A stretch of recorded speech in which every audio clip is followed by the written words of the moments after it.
हिंदी कहानी जादुई लेखक। ये कहानी ऐसे कहानीकार की है जिसकी कलम ने उसे जादुई लेखक बना दिया। दरअसल बात प्राचीन काल की है। एक राज्य में एक कहानीकार रहता था। उसे अक्सर अकेले ही रहना पसंद था। वह कई घंटों अपनी किताब लिखने में ही व्यस्त रहता था। एक बार वह पहाड़ी पर अपना थैला लेकर एकांत ढूंढने के लिए निकल जाता है। पहाड़ी की ऊंचाई पर पहुंचते ही कहानीकार को एक गुफा नजर आती है और वह गुफा के अंदर प्रवेश कर जाता है और वहीं पर बनी पत्थर की कुर्सी पर बैठ जाता है। कुर्सी पर बैठते ही कहानीकार पवित्र आत्मा की तरह प्रकाशित हो जाता है और उसके चारों तरफ रोशनी की तेज चमक बिखर जाती है। लेकिन वह अपनी ही धुन में कहानी लिखना प्रारंभ कर देता है और कई घंटों तक कहानी लिखता रहता है। सारी रात गुजर जाती है और सुबह होते ही कहानीकार अपनी लिखी हुई किताब को लेकर बाहर आ जाता है। लेकिन अब वह कुछ अलग हो चुका था। उसके बर्ताव से ऐसा लग रहा था मानो उसे दुनिया का संपूर्ण ज्ञान मिल चुका है। जैसे ही कहानीकार अपने घर पहुंचता है, वह अपनी कहानी पढ़ने के लिए एक बुजुर्ग व्यक्ति को अपने पास बुलाता है, जो अक्सर उसकी कहानियां पढ़ा करते और उसे प्रोत्साहित किया करते थे। जैसे ही बुजुर्ग ने किताब को पढ़ना प्रारंभ किया तो उनके चेहरे के हाव भाव बदल जाते हैं, क्योंकि यह कहानी उन्हीं के जीवन पर आधारित प्रतीत हो रही होती है। जो घटनाएं उन्होंने अपनी जवानी में देखी थी, वही सारी विगतवार इस किताब में लिखी हुई थी। और कहानी पढ़ते पढ़ते बुजुर्ग अपने वर्तमान काल तक पहुंच जाते हैं और उस किताब में यह भी लिखा होता है कि आज आप एक कहानीकार की कहानी पढ़ रहे होंगे और तुम्हें अपने जीवन से जुड़ी हुई घटनाओं का बोध होगा। बुजुर्ग के चेहरे में चिंता का भाव दिखाई देता है और वह किताब लेखक को वापस कर देते हैं और कहते हैं, इस किताब में तो तुमने मेरी ही कहानी लिख दी है। लेखक अभी भी अपनी रहस्यमयी रचना से अनजान होता है और वह बुजुर्ग की बात को अनदेखा करके अपनी किताब वापस अपने थैले में रख लेता है, क्योंकि लेखक ने इस किताब में अपने जीवन के बारे में लिखा होता है और जब वह पढ़ता है तो उसे अपनी ही जीवनी नज़र आती है। कहानीकार को लगता है कि शायद बुजुर्ग के जीवन में भी मेरी ही तरह घटनाएं जुड़ी होंगी, इसलिए उन्हें यह आभास हो रहा है कि यह उनकी कहानी है। बुजुर्ग व्यक्ति कई लोगों से किताब की बात बताते हैं और यह बात धीरे धीरे राज्य में फैल जाती है। उस किताब को पढ़ने के लिए कुछ और लोग उस कहानीकार के पास आते हैं और कहानीकार खुशी खुशी उन्हें वह किताब पढ़ने दे देता है। जैसे ही वह लोग बारी बारी से किताब पढ़ते हैं तो सभी को अपना ही जीवन नजर आता है और कहानीकार को जब सभी लोगों से एक जैसी बात सुनने को मिलती है तो वह भी अपनी किताब पर संदेह करने लगता है। लेकिन यह बात कहीं से राज्य के राजा तक पहुंच जाती है और वह कहानीकार को अपनी राज्य में आमंत्रित करता है। कहानीकार राजा के आमंत्रण से प्रसन्न हो जाता है। उसे लगता है उसकी रचना इतनी अच्छी है कि राजा भी उसे पढ़ना चाहते हैं और वह राजा के सामने उपस्थित हो जाता है। राजा अपनी सभा में बैठे होते हैं और कहानीकार से उसकी किताब की पेशकश करते हैं। कहानीकार भी उतावलेपन से अपनी किताब राजा के सुपुर्द कर देता है और जैसे ही राजा किताब पढ़ना प्रारंभ करते हैं, उन्हें अपना अतीत नज़र आने लगता है और उनकी जिज्ञासा किताब को पढ़ने के लिए बढ़ती जाती है।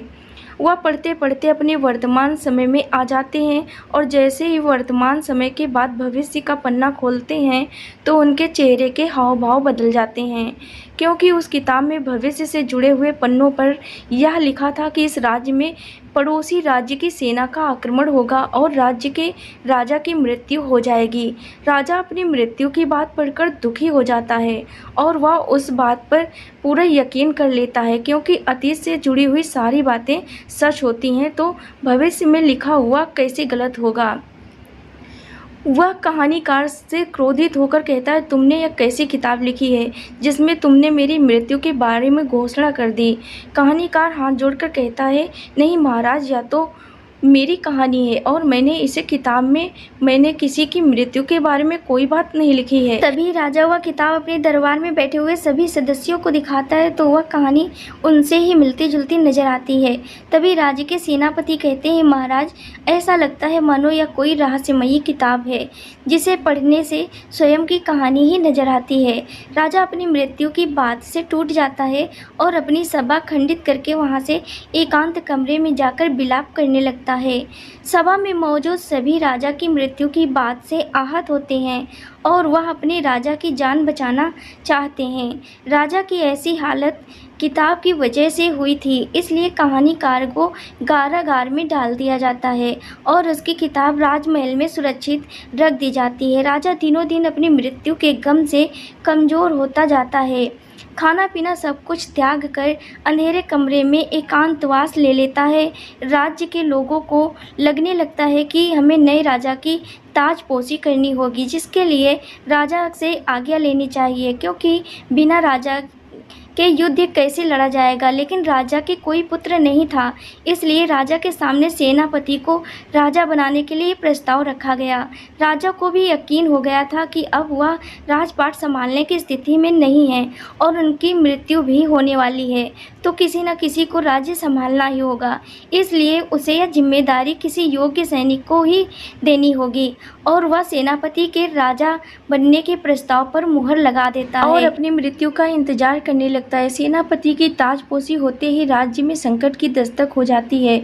उन्हें सूचना मिलती है कि पड़ोस के राजा उनके राज्य में कब्जा करने के लिए अपनी सेना के साथ हमारे राज्य की ओर बढ़ रहे हैं और जल्दी ही वह राज्य की सीमाओं तक पहुंच जाएंगे। और होता भी कुछ ऐसा ही है।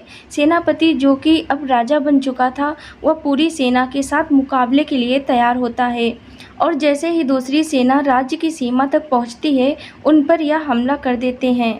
सेनापति बहुत बहादुरी से अपनी सेना का प्रतिनिधित्व करते हैं और इनके युद्ध कौशल की वजह से दूसरे दल की सेना पराजित होने लगती है और उसके सैनिक उल्टे पांव भागने लगते हैं। लेकिन इसी बीच एक तीर राजा के मस्तक में प्रवेश कर जाता है और उसी क्षण वह अपने प्राण त्याग देते हैं।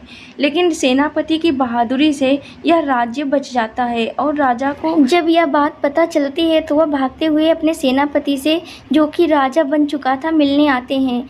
इस घटना के बाद ये राज्य के पुरोहित राजा से वापस राज्य संभालने का आग्रह करते हैं, लेकिन राजा अपनी मृत्यु के खौफ से अभी भी बाहर नहीं आया था।